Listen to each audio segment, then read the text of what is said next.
Para dito tayo ngayon sa Divisoria, dito sa 999 Mall. Pupuntahan natin yung murang bilihan ng gadget, ng cellphone, ng laptop, at LED TV, pati na speaker dito sa may 999 Mall. At puntahan natin itong bodega ni Ninang. So halika po pa. So pagpasok mo pa lang dito sa King's Bake Shop, yan. Hanapin mo yung Pasilyo B. Yan, yung Pasilyo B na yan. Yan. First floor ng Divisoria. Yun, lakad tayo doon. Yan. Hanapin natin yung Pasilyo B17. So, yan. Yun, yung bodega ni Ninang. So, sabi nila, mura raw yung ano dito, mga tag dito. Yung laptop, yung mga cellphone, yung mga tablet, pati na rin mga speaker at LED TV. So, halika tropa, puntahan na natin siya.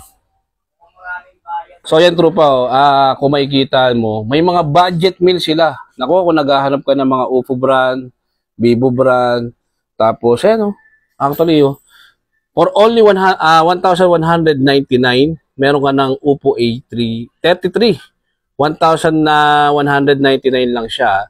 Tapos, meron din siyang Vivo. Tingnan mo, 1,000 lang, almost 1,000 lang siya. Tapos, ang brand niya is yung Vivo Y51. Meron ka ng 1,099 at meron ka ng isang cellphone na pinakamura na mabibili mo dito sa bodega ni Ninang. Tingnan mo naman yung mga price niya. Yan.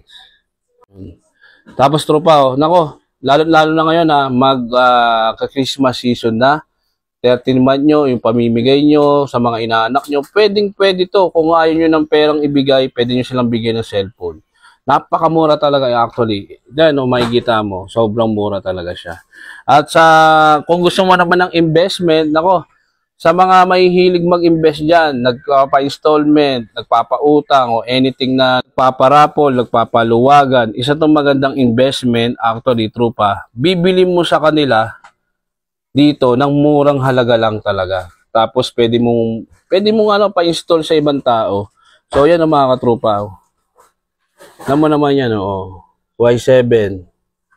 Yan.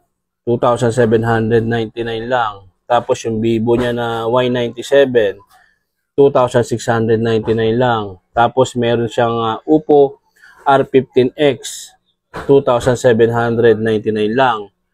Yan, sobrang mura talaga siya. Sa iba kasi ang ginagawa, ganun nga yung magpapaluwagan, magpapautang, yan. Ginagawa nilang investment to, hulugan.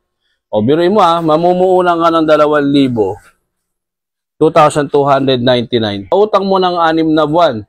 So magkano ang kikitain mo doon? So malaking bagay ito sa mga gustong magkaroon ng extra income, no? Punta lang kayo dito sa bodega ni Ninang. Tapos trupa, sa mga gustong maghanap ng mga latest phone, nako, sa mga mahihilig sa gaming, marami sila dito. Meron silang Infinix, meron silang Tecno. Actually, iba-ibang brand na pwede mong gamitin talaga. So ito for example, ito yung itel nila na S24. Tapos meron ka ng 256 na sir, no? Yes. 16 256. Oh, 16 gig tas 256 for only 5,899 lang siya. Tapos ito naman yung Hot 40 niya. Yan, sobrang hot talaga. Yan, 16 gig, 256 na yung storage ng niya. Tapos meron siyang for only 6,799 lang siya. Yan, tapos yung P6, yung itel P65 niya, 8 gig, tapos may 128 na siya, may 128 na storage na siya for only 4,499. Tapos ito naman yung Hot 50, 16 gig, yung mismong niya, tapos yung storage niya is 256 for only 6,699.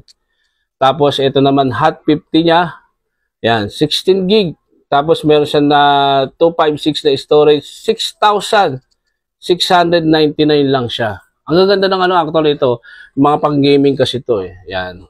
Tapos ito yung Tecno niya, yan Tecno brand niya. May Spark 30, meron siyang 8 gig na 128 for only 4,499. Yan. Ito yung mga latest sa mga Android phone. Ito, sila Tecno, sila itel. May Realme din sila, yan Realme. Yan, may Note 60, Yung Note 60 niya, yan, meron siyang 128 storage, tas 5,899 lang siya. Tapos meron siyang ITEL. Ito maganda rin tong brand na to. Maganda yung na to eh. Maganda to yung reviews nito sa mga social media. Yan si ITEL. So yan, trupa. Nako, mapapamura kayo dito.